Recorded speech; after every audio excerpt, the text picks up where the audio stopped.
Europe 1 Soir Week-end. 19h, 21h, Pascal de la Tour du Pin. Il est 19h13 sur Europe 1. Bienvenue si vous nous rejoignez. Sarah Salman, avocate des éditions Fayard, est dans ce studio. Bonsoir Sarah. Bonsoir Pascal.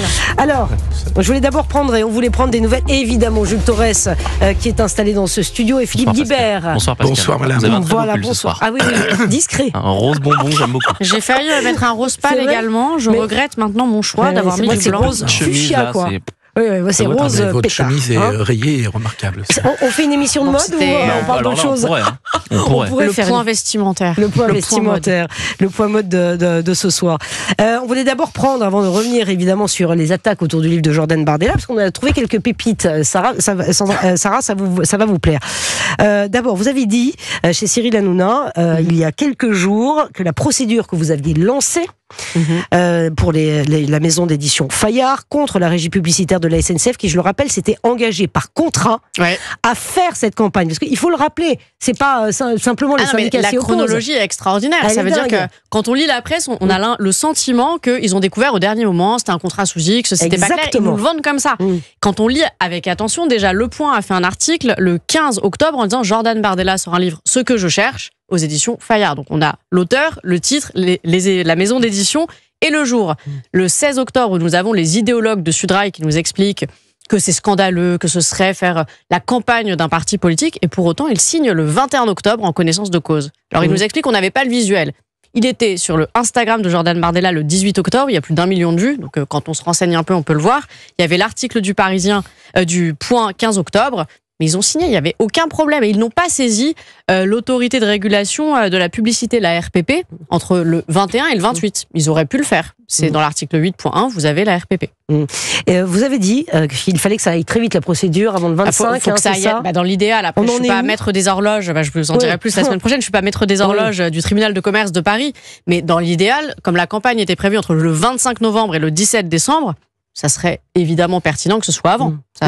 Il y a quand même une urgence assez manifeste. Oui, il y a une urgence et vous voulez que ça aille vite. Vous avez une idée, il y avait 150 000 exemplaires. Oui, 155 000. Oui. 155 000, vous avez une idée du niveau des ventes de ce livre qui est décrié par certains, comme vous dites, les idéologues? Pas du tout, mais quand on regarde quand même, il est numéro 1 des ventes sur Amazon, il marche très bien. Est-ce que pour autant il faut priver des personnes de le voir, parce que c'est aussi une entrave à la liberté d'information? Il y a des gens qui auraient... Ça vous choque ce que je dis? Oui, parce que je Philippe pense Guibert, que... ça y est, ça commence. Je pense vous étiez plus calme jusque-là, qu'est-ce qui vous arrive? J'ai un coup de... Non, je pense sincèrement qu'il ne va pas manquer de promotion, Jordan Bardella, pour son livre. Et c'est à vous de décider que comme il a de la promotion, on peut le priver d'une autre promotion? Que je décide. Non, mais plus sérieusement... La police de la pensée, intéressant. Plus sérieusement, la police de la pensée, je sais pas. Plus sérieusement, mettre une couverture d'un livre d'un homme politique qui est en campagne permanente, c'est une publicité politique. En campagne permanente, nous ne sommes pas en période électorale, ça ne vous aura pas échappé. Aucun loi, aucun règlement. C'est moi qui dis, nous ne sommes pas en période électorale. Oui, on est en campagne de campagne permanente pour tout le monde. Ah d'accord, permanente. Dans ce cas-là, ajoutez-le, nous sommes en campagne permanente. On va en parler après de la campagne de Jordan Bardella. Moi, je voulais vous entendre également sur ces accusations. D'abord, on va peut-être commencer par Gaspard Ganzer, ancien communicant. C'était lui qui s'occupait de la communication de François Hollande. Je précise qui est ce monsieur, parce qu'il a quand même un passé politique.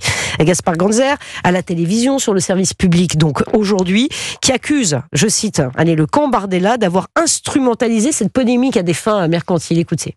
C'est bien joué parce que je ne sais pas s'ils sont à l'origine d'une manière ou d'une autre de la polémique, mais ils l'ont parfaitement instrumentalisé, cadré, repris à leur profit en se positionnant en victime alors qu'ils ne le sont pas, comme on l'a dit à l'instant, ils sont dans tous les médias exposés en permanence.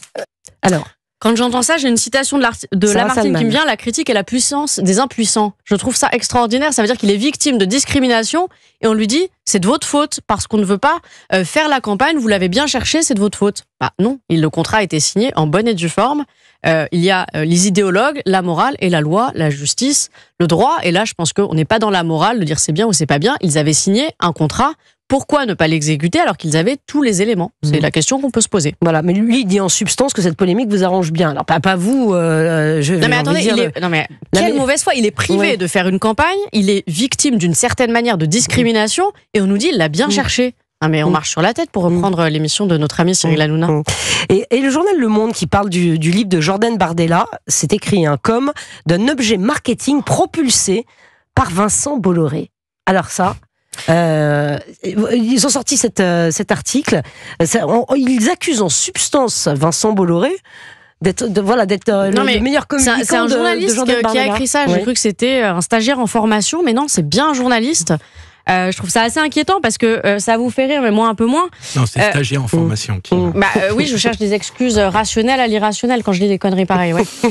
Et le livre de Jordan Bardella, Un objet marketing, propulsé par Vincent Bolloré. Donc je pense qu'ils ont une telle jalousie envers le groupe Bolloré qui a des audiences qui fonctionnent, qui est un groupe qui fonctionne, qu'ils en sont à raconter absolument n'importe quoi pour discréditer, tout simplement. Mais un objet marketing, je ne sais même pas s'ils l'ont lu. Le ton de l'article est extrêmement condescendant. Hein. C'est voilà, donc c'est un parti pris. J'appelle pas ça du journalisme. Ouais, c'est pas du journalisme. Oui, je vois très bien l'article auquel Sarah Salman fait référence, mais c'est vrai que la presse, cette semaine, a regretté que le service de presse de Fayard ou l'entourage de Jordan Bardella ne leur donne pas les livres avant l'embargo qui était vendredi soir. Et c'était très intéressant parce que voilà, les journalistes disaient on a le droit. Et en fait, pourquoi ils ont fait ça? Pour pas avoir ce genre de papier qui, finalement, en effet, de la première ligne à la dernière, c'est de la critique, c'est de la condescendance. Jordan Bardella, contrairement à d'autres, voilà, c'est un jeune, donc il a rien à raconter. Il écrit mal, voilà. Enfin bref, c'est vraiment que de l'attaque permanente de la première ligne à la dernière. Et donc c'est vrai qu'on peut se poser la question de aujourd'hui. Voilà, ces journalistes qui ont une neutralité qui, à mon avis, peut interroger. Bon, après le journal Le Monde, ça fait longtemps que j'ai plus beaucoup d'attentes à leur sujet. On l'a vu sur beaucoup d'autres domaines. Je suis même pas étonnée en fait. C'est le service public qui a fait en fait la promotion du livre de Jordan Bardella en critiquant, en le mettant effectivement, en soulignant cette polémique.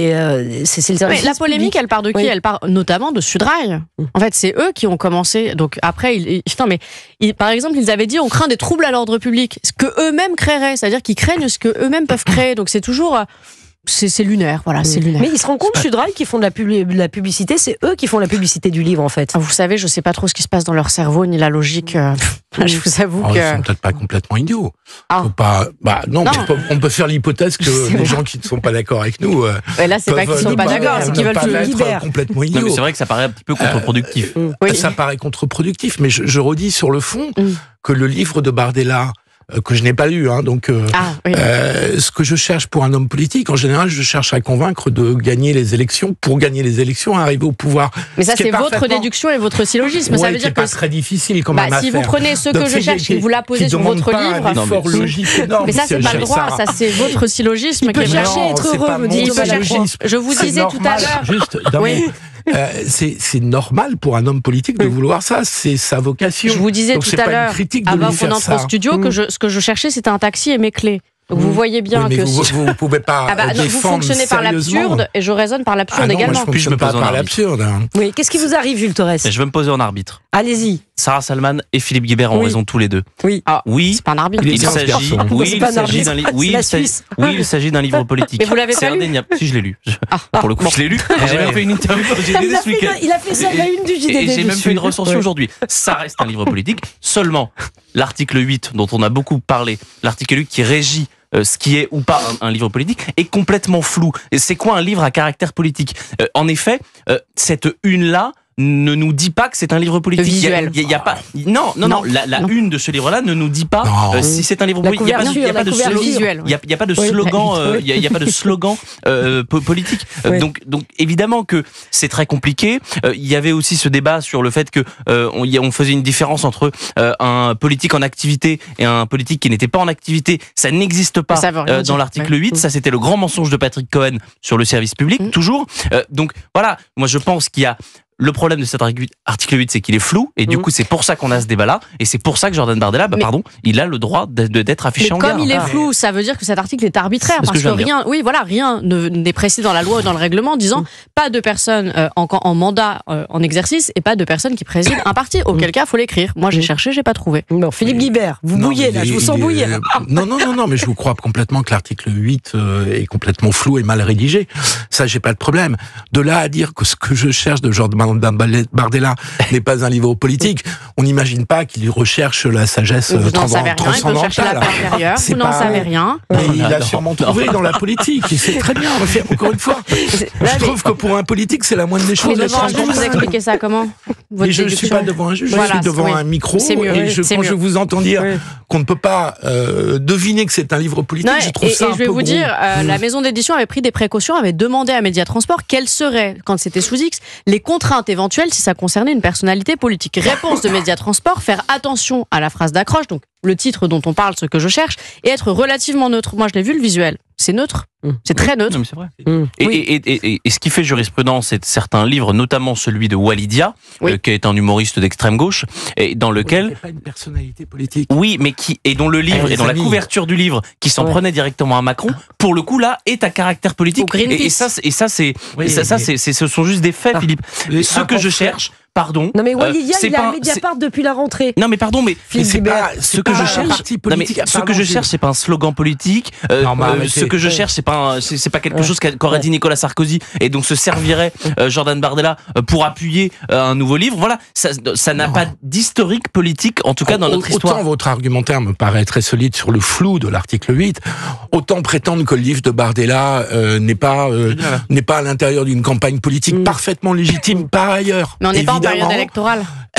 Ça me paraît de bon sens de comprendre que Bardella est en campagne. Et il a bien raison. Et c'est son rôle. Mais on n'est pas il est en président période d'un électorale. parti.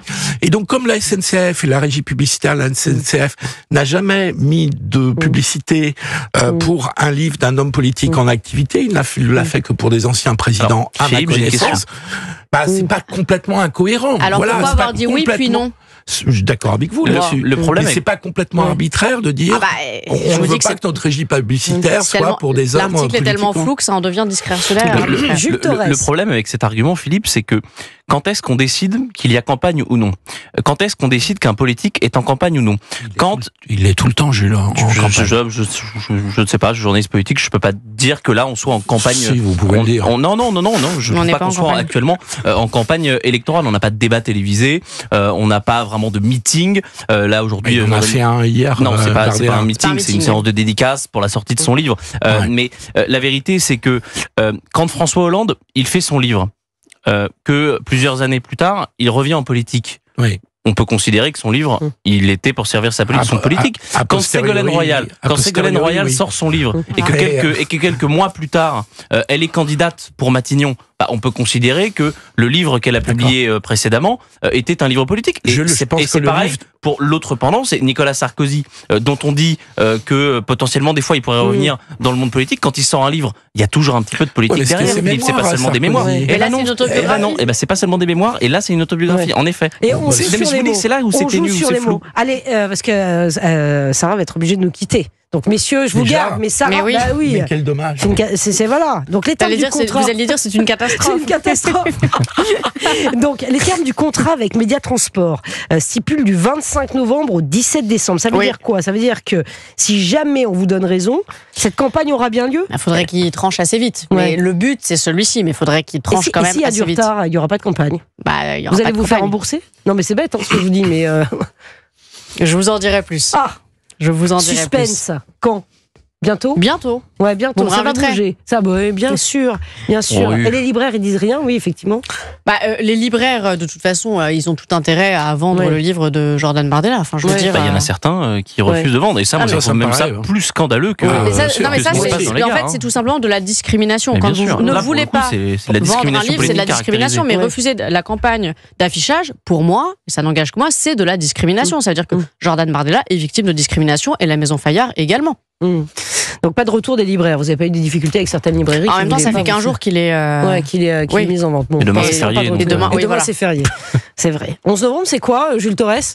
Armistice. Oui. Voilà. Non mais c'est quoi cette question piège? Non mais attendez, c'est pas une question piège. Non mais quand même, Jules, 11 novembre 1918. Jules, vous savez quoi? Non mais parce qu'il y a eu un reportage que nous avons diffusé dans le journal. Je vous promets que quand vous allez dans la rue, vous vous demandez c'est quoi le 11 novembre, les gens ne savent pas ou ne savent plus. Non. C'est pour ça. Si, je vous promets, c'est vrai. Donc, là, c'est beaucoup la plus majorité. Grave, donc, c'est inquiétant. Voilà, pendant 2 heures, on va parler du 11 novembre, enfin, ponctuellement. Restez avec nous. Merci beaucoup, Sarah Salman. Merci, Pascal. Merci beaucoup, Sarah Salman. On va revenir dans un instant sur la présence d'Emmanuel Macron au match France-Israël. C'est un signal envoyé par le chef de l'État ce soir, lequel on va en parler avec Jules Torres, avec Philippe Guibert, qui sont évidemment dans ce studio, et le journal permanent à suivre.